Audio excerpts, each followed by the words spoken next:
Temperature, you've got heat and then cold. pH, you've got low pH, high pH. And how do you train in each one of those areas to expand out your capacity? You have to pick what stressors you want to expose yourself to. And if you do that in an intelligent manner, your body rewards you by getting better at those things via adaptation. Hey, what's up, guys? Welcome to the Strength Connection podcast, and I'm your host, Michael Kurkowski. Thanks so much for joining me today.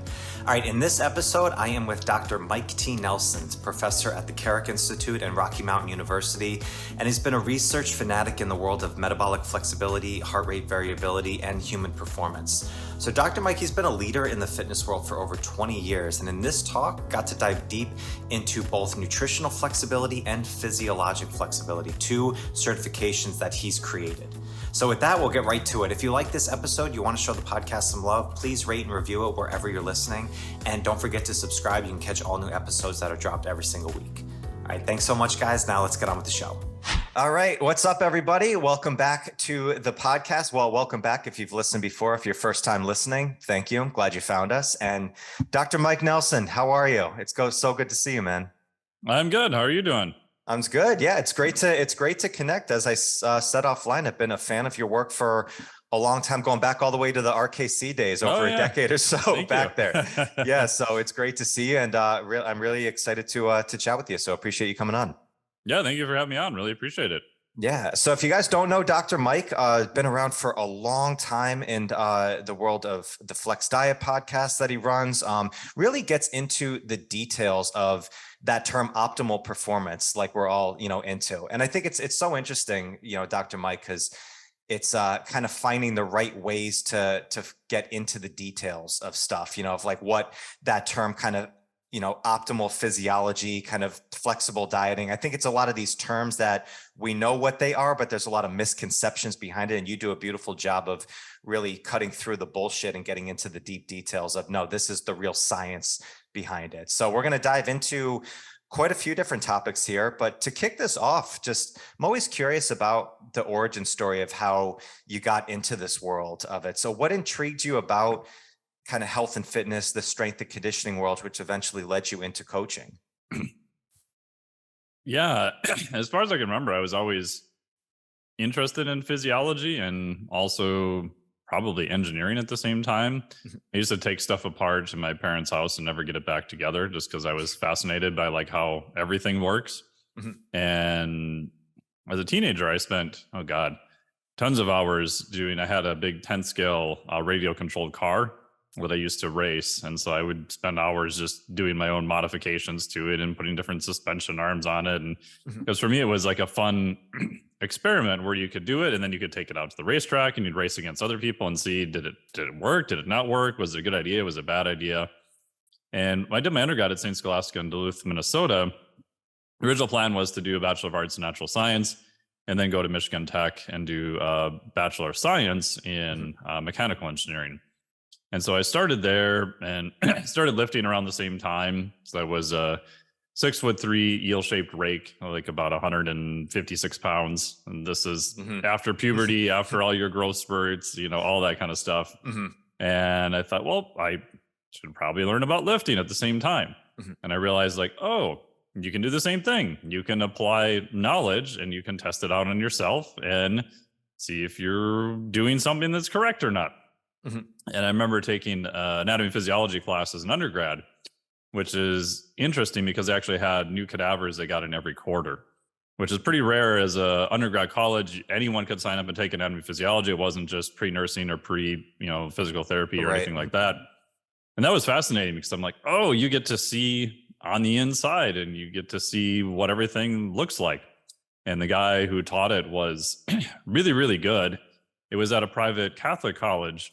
And we could never figure out, we're like, God, why is this guy like long, scraggly red hair? It could be just 100 degrees out and he's got these long, like Harley Davidson shirts on. And we realized later, this is like the early 90s, that he had, full sleeves on both sides, which was very much frowned upon in that environment.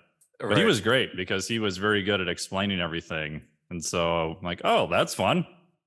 And then when I got to Michigan Tech, I realized that I could do 2 years of the basically mechanical engineering work, and then I could apply to graduate school because I had a Bachelor of Arts already. So I did that. And then I did 2.5 years there doing my master's in, I was supposed to be in mechanical engineering. That was all my classes, biomechanics. I ended up doing basically heat transfer project of zapping monkeys with a large microwave transmitter. Okay. Which was later declassified by the military as a ray gun. And they would zap people with it. It turns out if you take a millimeter, like your microwave in your kitchen, so it's about 2450 megahertz, and that's enough for the beam to penetrate the food, to excite the water molecules, to heat it up. This was a gigahertz range. So what it meant was it would penetrate about a millimeter into your skin, and that was it. But a lot of your sympathetic nerve endings are, you touch your skin, it's very, very sensitive to light touch. So it would light those up and it would feel like your skin is being burnt by a light bulb. So the military wanted it for, initially it was a non-lethal crowd dispersion technique. So you could point it at a group of people, it feels like they're getting burnt, everybody moves out of the way of the beam. Which is interesting. You talked to our buddy Adam Glass. I was telling him this story years ago, and he's like, "Oh yeah, I had that tested on me once." I was like, "Really?" He's like, "Oh yeah." I said, "How did it feel?" He's like, "Horrible." But he's like, the second you were out of the beam, he's like, it completely went away. Really? Yeah. And years ago, I did a presentation for DARPA, so the Defense Advanced Research Projects Agency, which was on metabolic flexibility for soldiers. And one of the contractor guys over lunch, I was just, telling him, he's asking me like, "Hey, what'd you do?" And I was telling him about my master's stuff. And he's like, "Oh yeah, I was the operator of one of those." I was like, "What? No way." He's like, "Yeah, I was in the military, I was in Iraq, and they're testing it out." And I said, "Well, I said, the military doesn't use it much anymore." He goes, "Yeah, they're not really good with trying to figure out non-lethal means per se." Oh my gosh, that's so crazy. And I said, "Well, how did you use it?" He's like, "Well, we just ran a few experiments. We were testing it.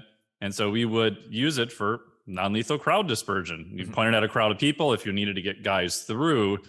And I said, "Well, what do you do if someone doesn't get out of the way of the beam? Like they're still coming at you." He's like, "Oh, we take them out because they're clearly a threat then." Oh my. He's like, "If anyone's staying in that beam for more than a few seconds, he's like, they're going to do some harm to you. So we eliminate them." Wow. And I'm thinking, oh my God, like all this stuff, I thought I was just trying to get through graduate school. I didn't know all this shit was going to happen. So that's crazy. The deep details of military exploration on these things. That's crazy. The funny part is my advisor at the time, didn't even tell me it was classified. It's like, "Yeah, your project was so classified. We didn't tell you it was classified." So I didn't learn any of this till 5 years after I finished. There's a little ad in the bottom of a paper that says military declassifies ray gun. My advisor sends me an email with the clipping. He's like, "Oh yeah, this is your research project." I'm like, "Oh, okay. That's interesting." That's crazy. I always wondered what Brooks Air Force Base in Texas cared about. They told me it was on collision avoidance systems on cars. I always found that was a little bit fishy. Whatever. Yeah, but even at that time, I just took more exercise physiology classes for fun. I remember they had a new exercise physiology department at not when I graduated St. Scholastic, I was at Michigan Tech. And I just asked the guy, I said, "Hey man, I'm maxed out on credits. Can I just take your class?" And he's like, "There's a 400 level exercise physiology class. You just want to take the class. Why? You're not going to get credit for it." I'm like, "No, because it's cool. I think it's fun." Yeah. And he's like, "Well, I can't technically sign you into the class, but since you're not using it for credit and you're already paying the maximum amount anyway, if you happen to show up at 10 a.m. Monday, Wednesday, Friday, I'm not going to kick you out of the class." I was like, "Oh, perfect." Wow. Okay. Were you just interested in just the material of it, or was I it just wanted to learn the thinking? material because up until that point, I never took an exercise physiology class. I took physiology, I took chemistry, minor math, all that stuff. And I was like, "Oh, this is fascinating." So when I graduated, I started working for a medical device company, and that was good. I liked it, but I also realized working in a cube environment wasn't super fun. And I was writing, free training programs for buddies and stuff. And so it was around 2005, I did my NSCA CSCS, which I passed, which was great. Don't do what I did and oversleep the exam and not study for it and just walk in and bleed your way into the exam after they closed the door. I had to wait for the proctor to go to the bathroom. I'm like, "Can I take the exam?" She's like, you're 45 minutes late. I'm like, I know, I overslept. And I'm like, just let me take it. Like, I don't want any extra time. I don't want any, anything to change. And she's like, I can let you in. And if you pass, you pass, but I can't give you any more time. I'm like, that's fine. So, so just started training people, worked at gyms for a little while. The last gym I was at filed bankruptcy. I decided just to put, equipment in my garage. Did that for quite a while. And then probably it's about 8 years ago, transitioned to training people online. After about 2 years after I got done with college, I went back and started doing Ph.D. work in biomechanical engineering. Because at the time I figured, well, this is a faster way, to get a Ph.D. because I wanted to do more advanced stuff. Sure. And I got to work on, some cool projects. But getting funding was just a monster pain in the butt. So that didn't pan out. So after 5 years of doing that full time, I dropped out with only 2 classes left to finish. I hadn't started research. Went over to the exercise physiology department and started there. Started working on heart rate variability and metabolic flexibility because I was the only one there who understood anything about math. Okay. As they're looking at basically variability differences in those. And that took me 7 years. And so right now I teach for Rocky Mountain University. I teach biomechanics for Walsh University. I'm associate professor at the Carrick Institute for clinical neurology. I have my own business training clients. And then I also work part-time for the guys at Rapid Health. So Andy Gilpin, Dan Garner, and the guys from Barbell Shrugged. So help them do some assessments and have the certifications also. That's awesome. Yeah. And I know you have the certifications and also speaking in many different engagements around the world. That term metabolic flexibility, I'd love you to kind of dive into that a bit. I think, like I said, it's one of those terms that we hear and it's like, oh yeah, metabolic flexibility, but nobody really knows what it means. Like what does, by definition, like what is metabolic flexibility? Yeah. So that was kind of the crux of my research that I started, like 13 years ago now. And in the fitness world, it's so weird and tribal, I guess, kind of like the rest of the world. It's like, oh, carbohydrates, no, they're bad. They're going to kill you. You have to be, keto 365 days a year. And then people are like, oh no, but carbohydrates aren't that bad. And, high fat is bad. And so everybody has to pick one side or the other. And the reality is your body, you want to use both fuels. So metabolic flexibility is how well can you use carbohydrates on one end of the spectrum? How well can you transition to use fat as fuel on the other end of the spectrum? Then how fast can you transition back and forth between those two? So it's using the right fuel at the right time. It's not saying you have to be all carbohydrates or all fat. You want to actually, there's advantages and disadvantages to both of them. So how do you use both for the correct thing? It's like if you only have a hammer, everything looks like a nail. Like maybe you need another tool to play with. Okay. Right. Well, that kind of gets into the flexible dieting where I'm sure that's a big part of the flexible dieting cert that you do is the metabolic flexibility. When you created this, Dr. Mike, was it just something you were inherently really interested in that you wanted to dive in? Or did you see like more, there's a huge void in the health and fitness world that people don't understand, like how to go about nutritional programs. So I want to work on this more. Kind of both. I mean, like I said, when I transferred to the physiology department, I didn't have a choice of projects per se. I had left the PhD program in biomedical engineering because at the time I was an idiot and signed up and went, oh, I don't even think there's anything beyond Calc 4 for math. So when I did my master's in engineering, I realized, oh yeah, there is, and you got to take 3 more advanced math classes. I should have realized that if you're going to do a PhD in biomedical, that you have to know more advanced math beyond that. And that was just crushing me. And I'm like, I was spending all my free time going to fitness conferences and all this stuff anyway, so this isn't directly applicable, but it's kind of the sunk cost fallacy where you spend 5 years of your life doing something, you get close to being done, you don't want to start over. So when I transferred to physiology, literally the first day, my advisor walks in, we had our staff meeting. He's like, all right, we got 2 new projects. One's on heart rate variability and one's on metabolic flexibility. And they both involve math. And you can see the look of horror on like everyone's face. Because even in exercise phys, unless you're doing, maybe some motor stuff or certain subsects, you just don't take a lot of math. So he looks around at me and he points at me and he goes, hey, you new math boy, I don't even remember your name. Like, these are your projects. And so I'm like, oh shit. I come all the way over here because I don't want to do math anymore. And I get projects assigned with math. But it turned out that I mean, the first conversation I had with him about metabolic flexibility, explained the concepts. I had never heard of it. And I'm like, but isn't that just how your body works? Like, how is this even a topic of research? Mm-hmm. And then you start reading the stuff and you realize, oh, like when you become unhealthy, like you become metabolically inflexible. And there are changes you can make to carbohydrate metabolism, changes you can make to fat metabolism. And so I started playing around with those concepts with clients, and I realized I'm like, oh, so this is kind of sort of the answer to a better path forward. And from a marketing standpoint, I can market myself as only one concept, right? Because I realized very quickly that you're either in the high carb camp, you're in the keto camp, the fat camp, the protein is bad camp. Like you had to pick some area, just if nothing else, for messaging to get through the noise. Right. So I could label stuff as metabolic flexibility, and I could talk about lactate. I could talk about carbohydrates. I could talk about fat. I could actually talk about what's actually going on with physiology, right, and not feeling like I had to bias myself just into one direction or not. Right. It gave you an invitation into every room in there, so you could talk to anybody. Yeah. And then I started figuring out, okay, what if people have issues with carbohydrate metabolism? What are things that help them? They have issues with fat metabolism. What are things that help them? And so then I used that in a bunch of clients I got to play with just to figure out how do the concepts actually work in practice then. So when you said like when people are unhealthy, like they're metabolically inflexible from there, like what does that mean? Like, does it mean that they just use one fuel cell, like a fuel source to kind of fuel their body and not the other? Or is it kind of, is it more complicated than that? That's generally true.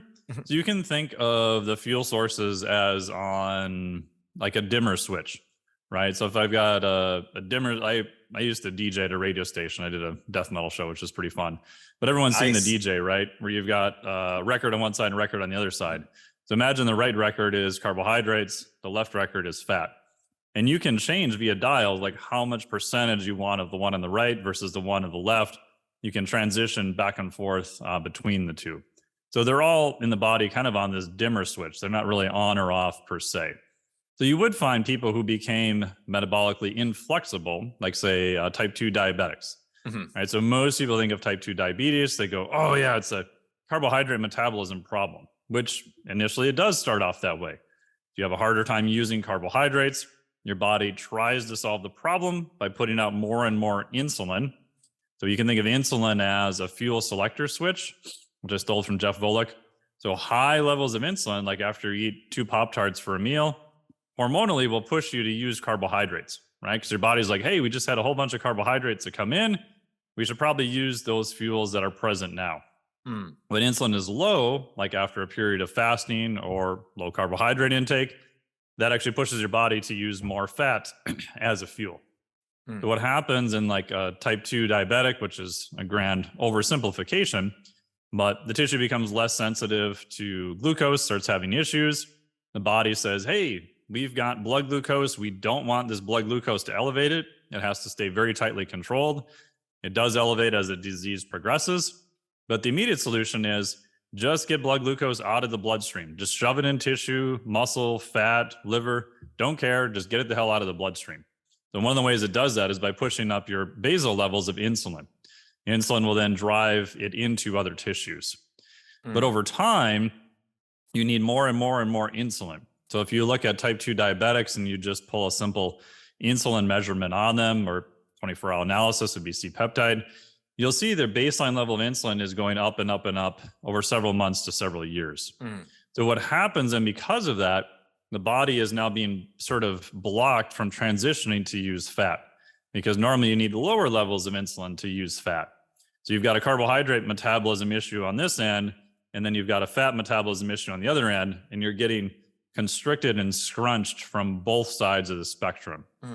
And at the end, eventually blood glucose, goes awry and all sort of stuff goes offline. But initially the body is trying to do the best it can in the face of the events happening. And it's those sort of acute adaptations that lead to chronic changes over time. And so someone who has type 2 diabetes who has progressed into the disease quite a while actually does have an issue using carbohydrates, and they actually also have an issue using fat. They're metabolically inflexible. Oof. Okay. How is that, like, how do you work on that? Like, what are the metrics to kind of follow to kind of change it? Because I'm assuming these things can change over time. Like, what are the ways that you can like change that to go from inflexible to becoming more flexible? Yeah, so usually I'll pick one end of the spectrum to work on or the other. Mhm. You can do both, but so example on the carbohydrate end, a lot of people would say, "Oh, we'll just put them on a low carb diet," and there might be some benefits to that in some people. Mhm. But I also think about how well is their body using carbohydrates, right? What is the main thing that's going to use carbohydrates? The brain and obviously muscle. The thing we have the most control over is muscle, both from potentially adding some muscle, like with hypertrophy training, Right. or just simple movement. So when you move, your body, the contracting muscle itself will actually pull glucose directly out of the bloodstream, a lot of times independent of insulin. So there's two main mechanisms there. There's an insulin dependent and an insulin independent. So the insulin dependent is what you've normally heard in exercise phys, Right. translocation of the GLUT4 receptors, blah, blah, blah. But just walking, even any time in the day, just contracting muscle can actually pull glucose out of the bloodstream. Hmm. So the biggest thing is just some movement. If you can do higher intensity exercise, that's probably going to be better. But just Right. walking, moving, doing those types of things. Sleep will impact both of them. There's some very cool studies out of Chicago where they took normal, healthy college people, and I believe they sleep deprived them for 4 hours a night for 5 nights. And they basically created type 2 diabetic people. Really? Oh my God. Yeah, by just dramatically cutting their sleep in half for several nights in a row. Now, when they got sleep again, they went back to being normal again, right? So it was a Right. temporary Okay. thing. Mhm. There's some other studies where they've taken people and locked them up in a metabolic chamber, and they've just had them hit this little button to wake them up once an hour. They didn't even have to get out of bed. They didn't have to do anything. They just had to hit this buzzer, turn it off. So they fractured their sleep by doing it once every hour. And in the group, they used the same subjects. Another night, just sleep 8 hours all the way through. When you fractured their sleep, how well they used body fat dropped by like 50%. So if you stress someone, especially during sleep, you're kind of pushing them away from using fat as their metabolism. The other part, if you want to use more fat, then you probably want a lower insulin condition. Mhm. So some periods of fasting can be helpful with that. Lower carbohydrate periods, sometimes lower carbohydrate diets can be helpful with that also. You get into the debate of should you do fasted cardio or not, which is a whole Right. subsect. But I generally think of it as movement on one side, sleep helps both, and then periods of fasting. And when you're Mhm. fasting, you're also usually in a caloric deficit, right? So calories still, and all these things, calories still matter, of course. Right. Yeah. So with coaches who are like, who kind of go through your cert and they're working with people on this, maybe they don't have specific, like, I'm assuming like blood work's probably like the best way to really know what's going on in somebody's body. But if they don't have access to that, like, are there certain other metrics that like you think people need to use in order to know whether they're really changing up their physiology? Yeah, I mean, I think blood work's probably the best. In the Flex Mhm. Diet cert, I don't teach blood work per se because Okay. it's kind of out of reach of most people. Mhm. You can do your own blood glucose. So if people are wondering, just buy a glucometer at a store, poke your finger every morning at about the same time when you get up, just run that for 7 days, right? If your Mm. blood glucose is elevated, in my opinion, if you start getting above 90, mid 90s in US units, probably something to look at with that. Mhm. In practicality, I do what I call the Pop-Tart test. So for carbohydrate metabolism, for breakfast one day, can you have two Pop-Tarts and then see how you feel? If you want to take Okay. a insulin-induced nap under your table for 2 hours afterwards, yeah, I'd be willing to bet you probably have some issue with carbohydrates. Gotcha. Again, does that mean people need to eat Pop-Tarts for breakfast? No, but they literally have almost the same amount of grams of carbohydrates as an oral glucose tolerance test.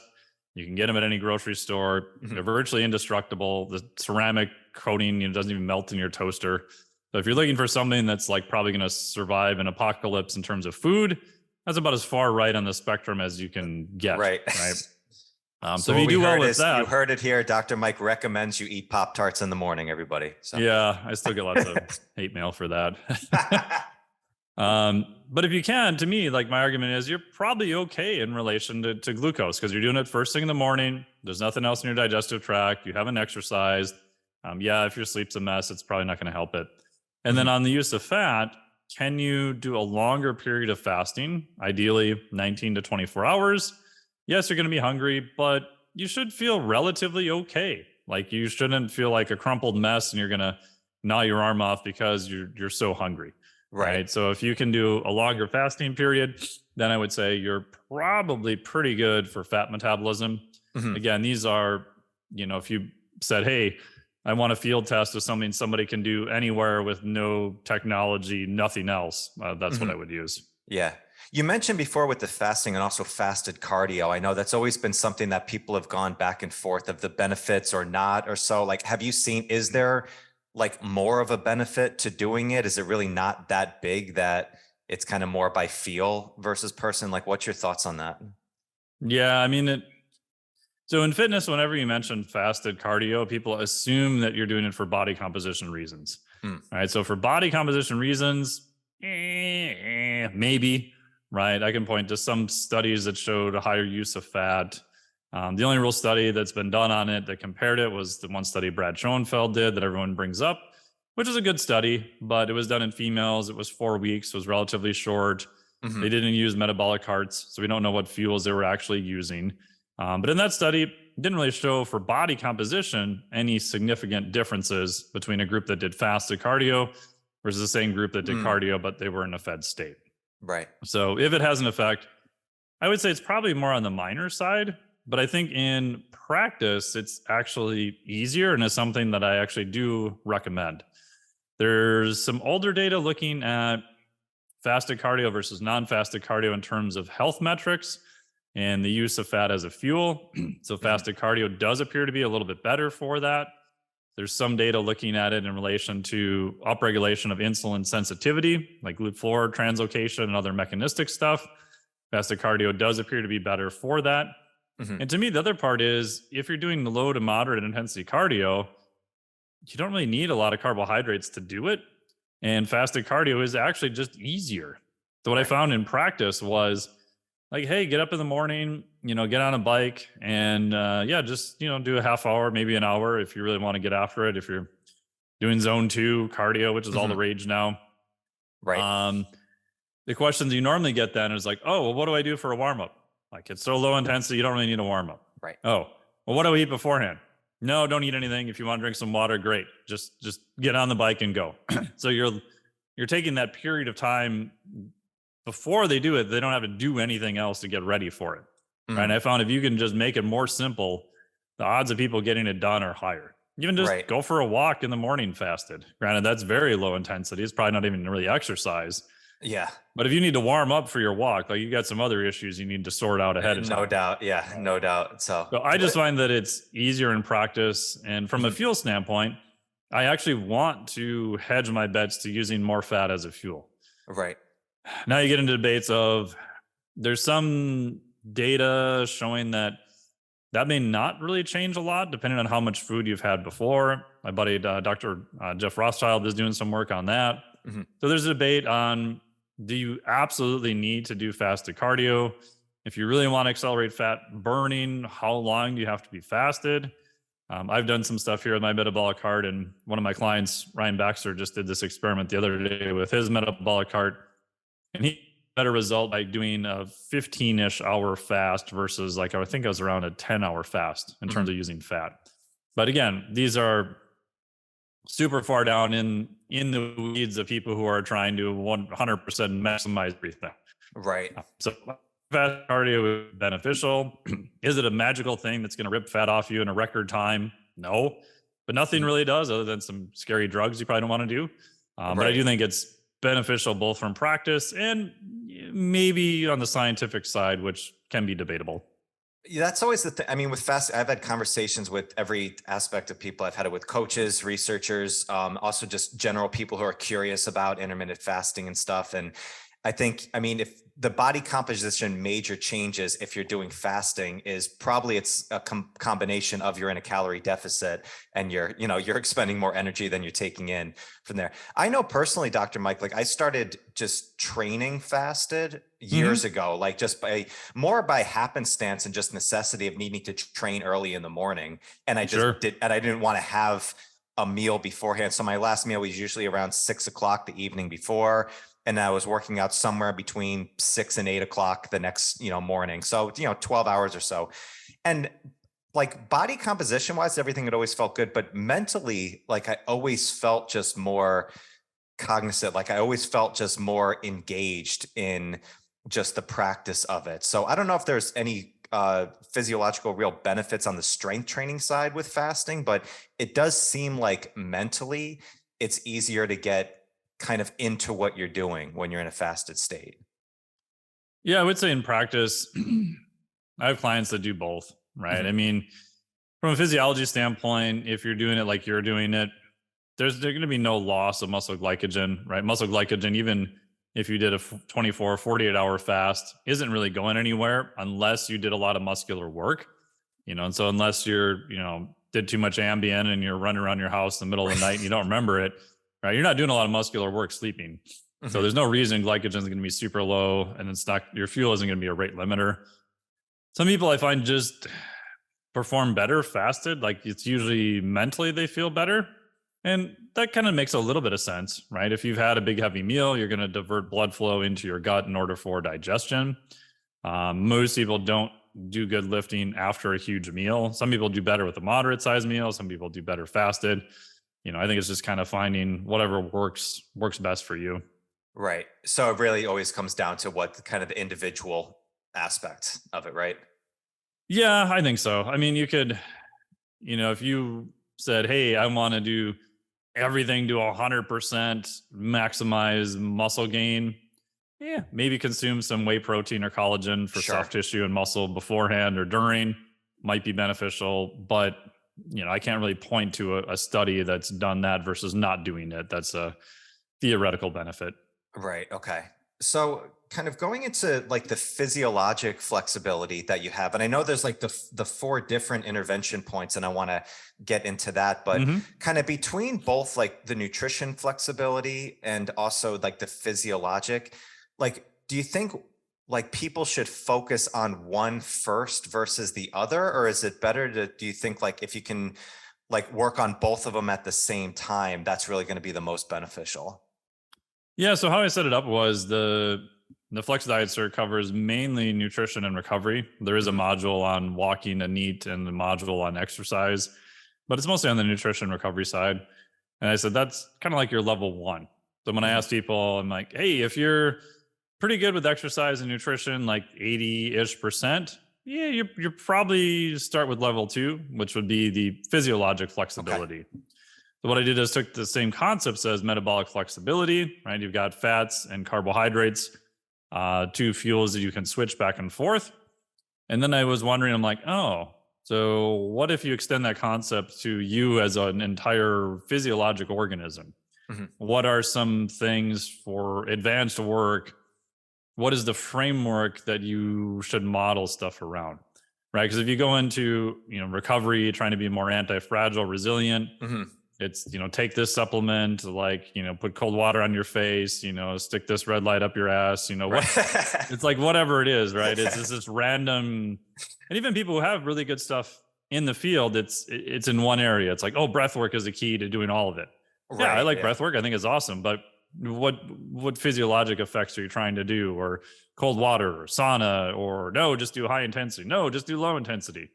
My pet peeve is that it's confusing for people because there's no talk about the framework of where do you put these things in? Like, how do they fit into your physiology with your goals?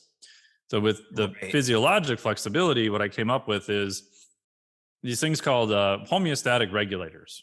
So humans are homeotherms. We like, 98.6 body temperature, like to about 97.7, but we have to regulate that temperature very, very tightly, just like we have to regulate blood glucose very tightly. So body core temperature gets any too high or any too low, like you're dead.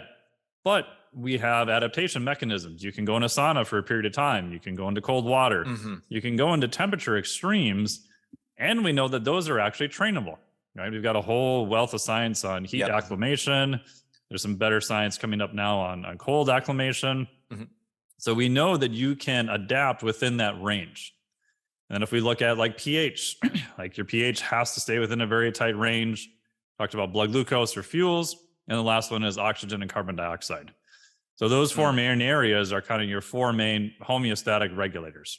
Your body is going to do everything possible in order to keep those in the correct range. However, I think you can become more resilient and more robust if you train in those areas to handle wider extremes without stressing the crap out of your physiology, right? So if we look at heat acclimation, we know for athletes, 2 to 3 weeks is probably about a good time to be heat acclimated. And everyone's had this experience, right? I've done this multiple times in the past, and I traveled a lot more. I would go down and do some talks at Dr. Ben House's place in Costa Rica. It would be March. I've been down there in June. I've been down there in December. And the March one was the worst because it was cold in Minnesota. And you get there and it's warm and it's humid and exercise is horribly hard because I'm just not acclimated to it, right? So then I got wise and I would start doing some sauna and some heat exposure before I got there, and it wasn't nearly as bad. So those areas we can train in.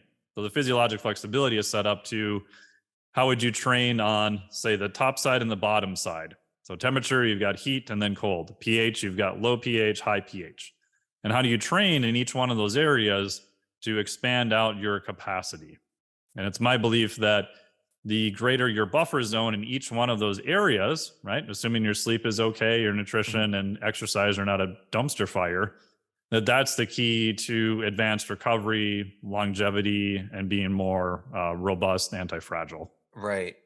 It seems like these things are so important, but I like what you said there of like everybody kind of is picking one of those things and saying this is the best thing and this is the best thing. And it seems like it can get so confusing of, well, what do I do? Like, do I do cold water or do I do heat or do I do both? Or do I do, should I just focus on nutrition? And then all of a sudden, like most of us, I know even as a coach, it can get very confusing of saying what's the best. So you go back to your essentials. All right, well, just get your resistance training in and eat right. And that's going to do a lot. But these things are super, beneficial to get into. So like, what are the best, like, I know you just came from this, like a sauna village, I believe. Yeah. With your it was team. awesome. So, was it? Okay. Yeah. What are different saunas? Like, which ones did you experience in that? It was cool. So my friend Krista, who runs a points retreat here, and some other people, they set up, it's like the Great Northern Festival. I don't know if it's in conjunction with the Minnesota Winter Carnival or not, but they have all sorts of like different events. So I was on a panel on her podcast, Rebel and Be Well, with my friend Thadius Owen from Primal Hacker. Nice. We were just talking about cold exposure, sauna, temperature differences. And while we were there, they had different sauna manufacturers came out and they set up their own saunas. So from one guy who was just custom building saunas to spec in his house to another guy who they built up to, I think they just did a 24-person sauna for some festival or something like that. There was like an old school barrel sauna that they did some Japanese charring to the outside to seal it. And so we got to wander around and try these different saunas, portable saunas, like wood-fired saunas. And it was super fun. That's awesome. So how hot did it get? I know some can get like over like 200 degrees or so. If we went into one, we didn't stay very long. It was 195. We're like, that was a little much. I will admit at this point, I'm not very heat tolerant. I only do it about once a week. Okay, because I heard like the crazy story. I think it's like Laird Hamilton, the pro surfer, who like cranks his sauna up to like 220 and like rides a bike in there, and he like puts oven mitts on because his hands, he burned his hands the first time he put it in there. My God. And I was like, it seems, I mean, he's an extreme guy. I mean, he's a big wave surfer. He's in incredible, shape and a different. You've seen his videos, right? He's not a normal human. Yeah, no doubt. And I was like, this seems like it's a little on the extreme side, but again, it's like, you don't know. So with the cold and heat, just to dive into that a little bit, like what are some things that, you found like just beneficial? Like, is cold shower even like as good as if like you did a cold plunge? And I know not everybody can jump into a cold plunge and do that every day. Like, is cold shower even, is that a good benefit that people can jump into? I think there's some benefit to it. In terms of studies, there's just not many studies on it because it's hard to control it. That's the main reason. But if you said, hey, my option is turn my shower to cold for 30 seconds at the end of my shower every day or not do it, I'd be like, yeah, do it. I think there's a benefit. I think most of the benefit is more on the psychology side of choosing to do something hard. Right. So right before COVID started, luckily I had a freezer I bought. So I bought a 15.6 foot cubic inch chest freezer. Not that I would recommend this, but you can potentially seal it with silicone, stick a pond pump filter and an ozone in there and create your own cold water immersion. Obviously don't go in it, make sure it's unplugged, all that kind of stuff. But I'll put a little temp sensor in there that'll control how often the freezer turns on and off just by setting the temperature. And so I started doing that, luckily I had everything set up. So when COVID happened, wasn't traveling, wasn't teaching, wasn't going anywhere. I figured, well, this is a perfect time to do more of an aerobic base every morning, do my normal training, and I'll just start playing around with the cold water immersion every day because it's a great experiment. I don't have any other stressors really. And what I realized after about 2.5 years of doing that, I actually still do it here. I did it yesterday and stuck my face in there this morning. I thought it would get really easy. Like I thought, okay, but after 2.5 years of doing this, 5 days a week, but it wasn't. There's always still even yesterday when I got in, like right before you get in, there's this thought of, shit, this is going to suck. Oh, it's going to suck. Right. You find like, oh, I should listen to a different song. Like you find yourself, easily getting just distracted to do it. So I think there's still that, Andrew Huberman calls it limbic friction, which I like that term. Yep. Because the reptilian hardwired part of your brain is saying, if we stay in here a real long time, we could die. And that's actually true. Now, granted, you'd have to be in there for a really long time and it'd have to be really cold or some other extraneous circumstance. But the newer, prefrontal cortex professory part of your brain and say, well, no, it's going to be safe. We've done this, in my case, hundreds of times before. It's a controlled environment. It's easy to get out, et cetera, et cetera. So you kind of talk your way into it. And I do think that what I found was there is some interesting physiology that happens. But I found on the psychology side was probably the biggest thing that I didn't expect. Right. I think that in reality, my life is so easy and comfortable that I kind of have to choose to do hard things. Yeah. I think your physiology is going to benefit from it. And what I liked about the cold water is as long as you're reasonable, you can overdo it 100%.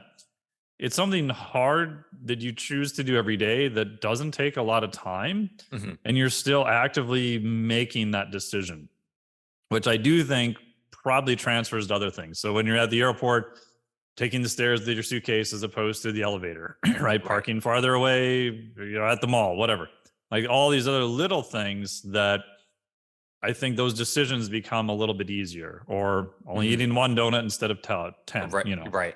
I think it does transfer in most people, and it's something you get to practice like every day also.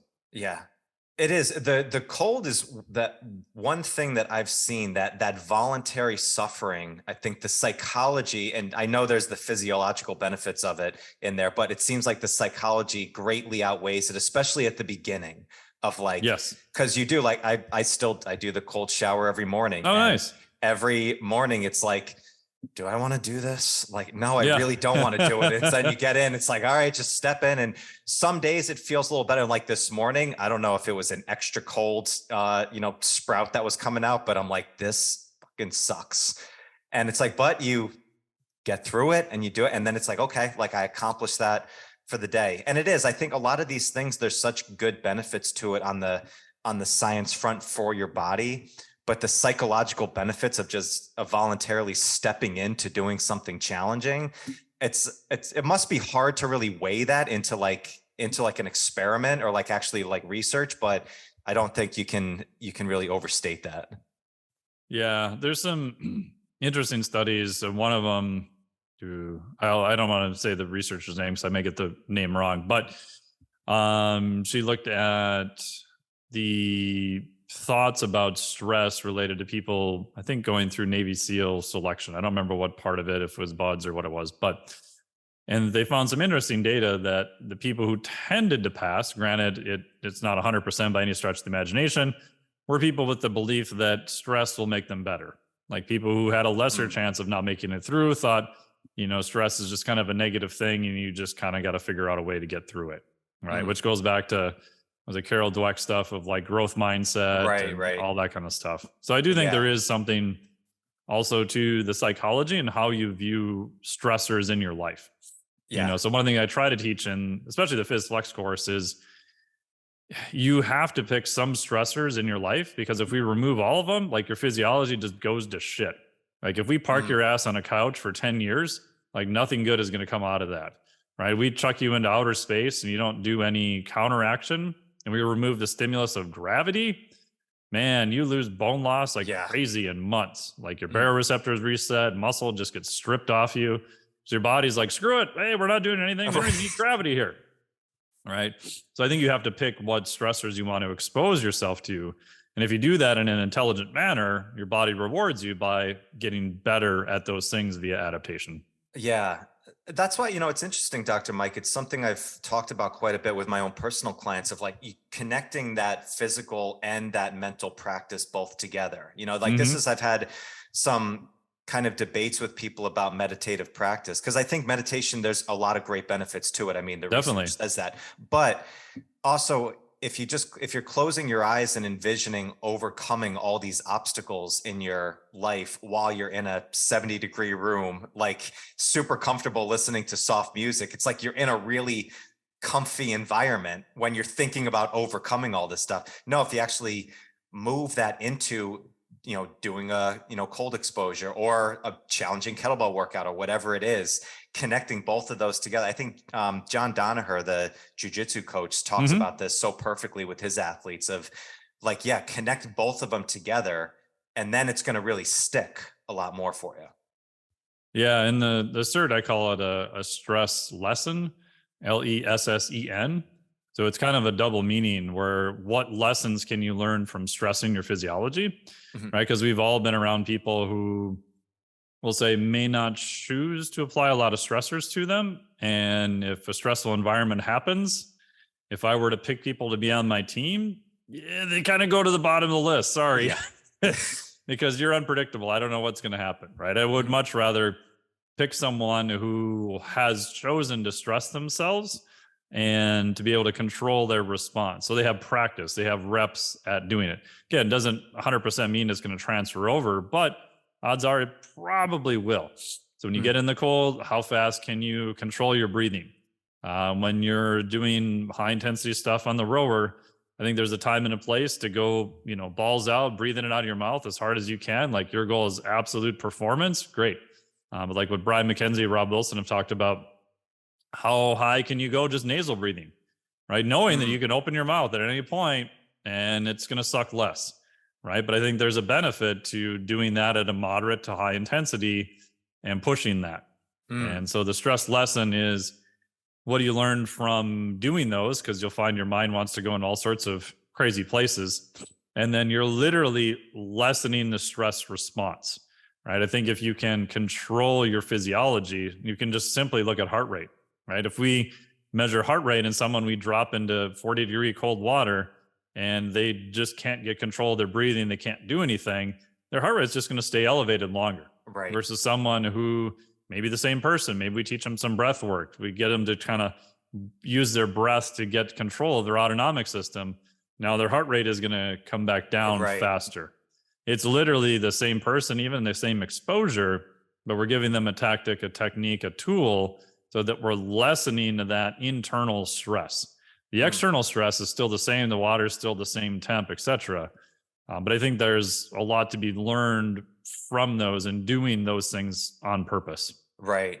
It is. It's interesting. Me and my former partner, we did a challenge of kind of just the nose breathing work of like, he did it like, drink a water, keep it in your mouth and start and doing snatches. Oh yeah. Seeing if you can go like 20 minutes. It's amazing by just doing the nose breathing and knowing like you can you can breathe out of your mouth at any time. Yeah. But after talking to guys like Patrick McGowan of Oxygen Advantage Yes. and like such deep stuff of just nose breathing, how quickly like your heart rate starts to elevate, almost like in a fight or flight response when you're not used to that.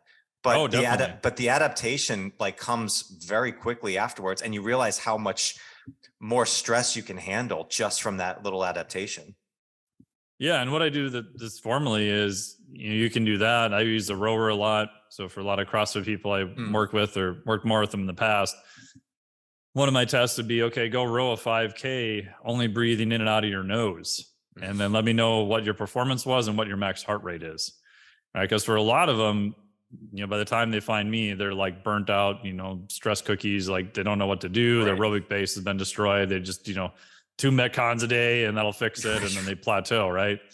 One guy was 116 was his max heart rate he could hit, and it took him forever to finish it. But the cool part was with just 8 weeks of training, like he repeated it again, he could easily hit the mid 150s. It took effort, like he had to concentrate on it, but he could do that for several minutes, right? And his output was way higher. And when we measured his HRV, then 2 days after, the next day and the next day after, his stress response was almost the same, even though he shaved several minutes of time off and was working at a higher heart rate. Now, granted, part of that is the adaptation because of the aerobic base that he built up too.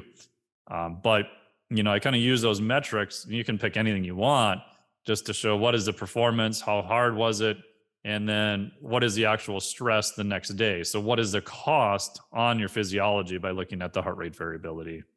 Wow, that's fascinating. So, Dr. Mike, this has been a blast having you on. I really appreciate you taking the time. And thank you. Yeah, absolutely. So I'd love to have you back anytime. I feel like we were just getting into some awesome stuff. So thank you again for your time. I really appreciate it. Yeah, thank you so much. I really appreciate it. Absolutely. So you've got a bunch of speaking stuff going on and stuff like where are you speaking next? You have some conferences that are coming up, right? Yeah, I have some stuff coming up. I will be doing a talk on heart rate variability at the Neurosports Conference down in Florida coming up mid-month, so mid-February. I'll be attending the Raise the Bar conference in Dallas, Texas. And then, let's see, there's one more. Is that the one? And then I'll also be presenting at the Real Coaches Conference or Summit in Vegas, March 6th and 7th. And then, if that's it. Yeah, I think that's it. And then I'll be probably headed back down to South Padre, Texas in March, be down there in April for that month, and then probably back in Minnesota in May. And awesome. Then in June, I'll be presenting and doing a talk at the International Society of Sports Nutrition in Florida. So mid-June. Nice. Good. And then you've got the Flex Diet certification as well as the physiologic flexibility certification too. If people are interested, they don't know where to find you, where can they go and check those out? Yeah, best place for the Flex Diet is just flexdiet.com, FLEXDIET.com. For the physiologic flexibility would just be physiologicflexibility.com. And for any other stuff I do, just go to miketnelson.com. And I think Instagram is Dr. Mike T. Nelson. I think. Awesome. Pretty sure. Awesome. I should know. Beautiful. No, I do that all the time with Instagram too, because mine's a weird handle. Dr. Mike, thank you so much. I really appreciate it.